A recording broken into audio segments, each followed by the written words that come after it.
हम रामनिवास झा मैथिल समाजक एकटा सदस्य छी और मिथिला में रहे वाला मैथिल सब समाज के, चाहे ओहिमे कोनो वर्ग होय, कोनो समुदाय, कोनो धर्मक लोक होय, हर कियो व्यक्ति के हम अपन एकटा विचार व्यक्त कऽ रहलहुँ हँ। मिथिला हमर महान यऽ। एहि मिथिला के विशेषता, महानता, गौरव, गुमान आ शान हमरा सभक सिरक ताज छी। अगर सिरक ताज बुझि कऽ सर्वदा सर्वांग शरीर के ऊपरी हिस्सा माथा पर में रखने रहबै तऽ सर्वदा मिथिला के मर्यादा हमरा अहाँ बुते, मिथिला के शान, गुमान, गौरव के इज्जत सर्वदा बनल रहते हमरा अहाँ से। तत्पश्चात मिथिला में बहुत एहन सदस्य छी जे आइ काल्हि अग्रसर भेलहुँ हँ मैथिल समाज के उन्नति के लेल, विकासक लेल। मिथिला के जे नाम छै तै नाम, तै क्रिया, तै विधि, तै व्यवहार के विशेष रूप से विकसित करे के लेल जतेक मेहनत कऽ रहलहुँ हँ, जतेक ग्रुप बनेने छी, जतेक एडमिन अपना अपना आईडी पर में कलाकार सबसे लाइव करबै छी, ई एगो मिथिला के प्रत्यक्षता छियै जे हमरा अहाँ के मिथिला में एक से एक होनहार कलाकार छलथि हँ, छथि आ बनै वाला छथि। भविष्य में एक से एक सुंदर कलाकार अपना कलाकृति से मिथिलेटा के नहीं, पूरा भारत सहित इंटरनेशनल रूप में अपना गुण के निखारे के कोशिश कर रहा हैं। तै में एकटा हमर विचार यऽ, जतेक मैथिली समाज जतऽ जे कियो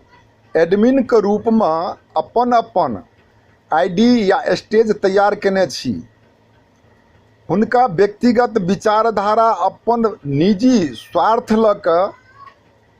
नहीं चले के सलाह हम देव। कारण ई अगर व्यक्तिगत ढंग से निजी स्वार्थक वास्ते ई स्टेज बना कऽ चुनि कऽ जै कलाकार में सर्वगुण संपन्न छै, अगर हुनके अहाँ ढूंढ के अपना स्टेज पर में उतारे के कोशिश करबै तो जिनका में गुणक कमी छनि, जिनका में सुर के कमी छनि, जिनका भाषक कमी छनि, जिनका गाबै के तरीका संगीत के संगे जुड़ के स्टेज पर में अबै के वास्ते डर होइ छनि, एहन कलाकार के जँ हम अहाँ इज्जत दियनि, मान सम्मान करियनि, स्टेज पर में आनि के हुनका प्रोत्साहन दियनि, हुनका डर के भगबियनि, तखन हमरा अहाँ के कलाकारी निखरत आ हमरा अहाँ के मिथिला समाज से एक होनहार कलाकार निकलते। खाली स्थान के भरे वाला के महानता होइ छै, भरल के भरनाइ ई विशेषता नहीं छियै।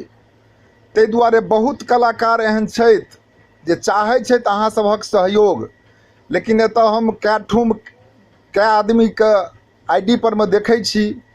जे कियो कमजोर कलाकार अगर हुनका आग्रह करै छनि तो अपना आईडी पर में लाइव करबै ले तैयार नहीं होइ छथिन, आ सुपर कलाकार सबके आनि के अपना आईडी पर में लाइव कराबै के कोशिश में रहै छथिन, जे व्यक्तिगत हमर न हुआ। कलाकारों के कहबनि जे अहाँ अपन नहीं देखियो, अहाँ तो सर्वगुण संपन्न छी, अहाँ के सब चाहैए, अहाँ के कला प्रदर्शित भ चुकल हँ,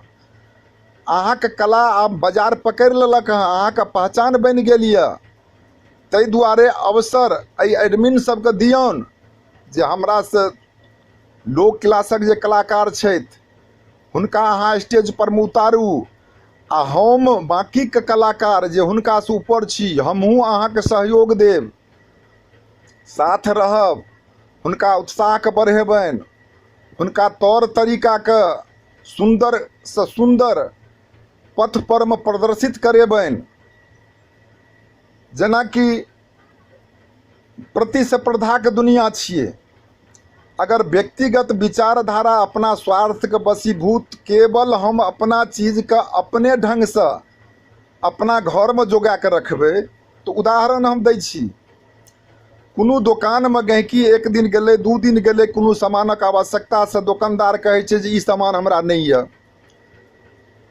तेसर चारिम दिन ओ ग्राहक घरे पर में सोचि लै छै जे ओहि दोकान जायब, हमरा ई सामान भेटत या नहीं भेटत, एहि दुआरे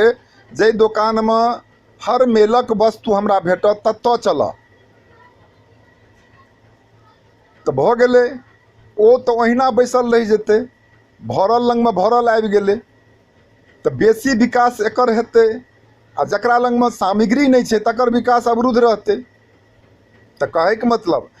केवल मैथिल और मिथिला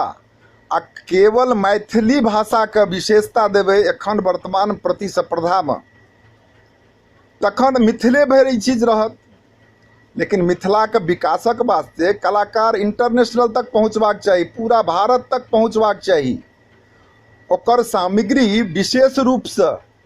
विकसित हेबाक वास्ते मार्केट में अधिक से अधिक मेलक सामान भेटबाक चाही। तो कोशिश ई करू जे मिथिला के जतेक कलाकार छी ओ हिंदियो गाबैत, हर भाषा के गीत गाबैत, ओहिमे मैथिली सेहो राखैत, मिथिला के सिर पर में ताज बुझ के सर्वदा महानता दथुन, लेकिन सामग्री सब तरहक हेबाक चाही। एगो दूगो हम उदाहरण अहाँके देब। आइ अगर महान विभूति जे देश से ला के विदेश तक डंका ठोक के एहि भारत वर्ष के मान सम्मान इज्जत प्रतिष्ठा के बढ़ेलखिन हँ, एहन एहन कलाकार कखनो ई नहीं सोचलखिन जे केवल हमर कलाकारी हमरे तक समेट के रह जा, हमरा राज्य या हमरा देश तक समेट के रह जा। जेना कि कोनो व्यवस्थापक अपना व्यवस्था में जतऽ जे कमजोरी देखाई छै हुनका, ओहि व्यवस्था के मजबूत करे के वास्ते, ओहि व्यवस्था के विकास नुमा मार्केट पकड़ाबै के वास्ते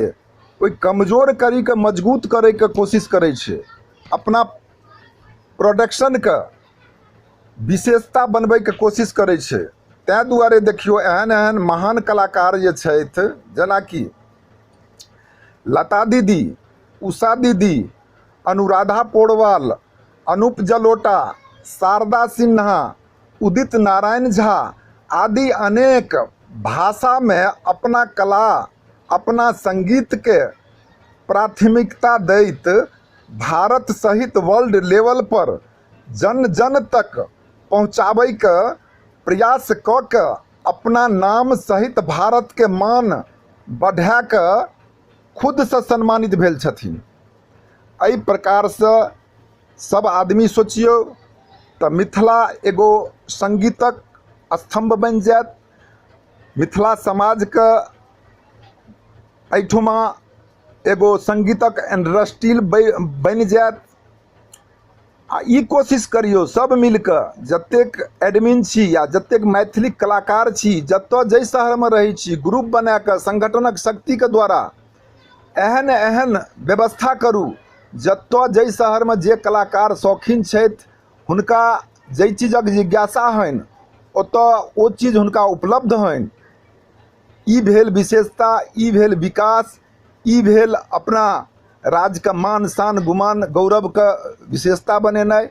यह हमर प्रार्थना अछि। सार्वजनिक रूप में सब कियो जे किछु करै छी से सोच के सर्वदा करैत रहू, ई हमर अहाँ सबसे प्रार्थना अछि।